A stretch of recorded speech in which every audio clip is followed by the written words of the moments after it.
এই সমাজে কি কোনো বিচার নেই?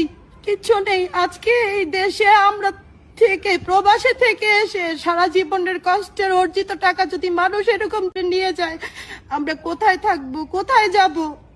আমাদের যাওয়ার কোনো জায়গা নেই।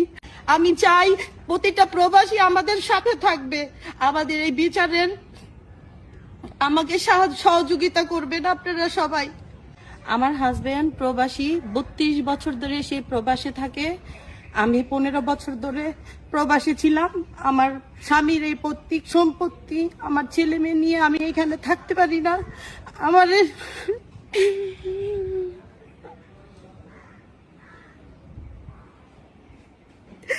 আমার ছেলে মেয়ে নিয়ে এখানে থাকতে আমি ভয়ে থাকি। এই যে দেখেন আমার এই ঘরগুলো সব টিনের দরজা, লোহার, সব এগুলো নিয়ে গেছে।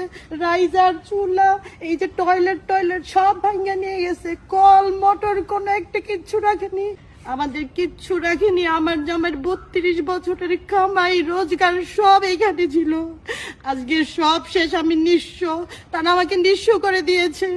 টয়লেটের টিনগুলো সহকারে খুলে নিয়ে গেছে। এখন আমার হাজবেন্ডের শরীর খারাপ, সে কি করে আর কই থেকে আমরা টাকা পয়সা পাবো যে অন্য জায়গায় থাকবো? আমি থানায় জিডি করেছি, জানিয়েছি অভিযোগ, কিন্তু আমি কোনো বিচার পাইনি, কিচ্ছু পাইনি। আমি সারা দুনিয়ার কাছে বিচার চাই। আমি চাই প্রতিটা প্রবাসী আমাদের সাথে থাকবে, আমাদের এই বিচারের আমাকে সহযোগিতা করবেন আপনারা সবাই।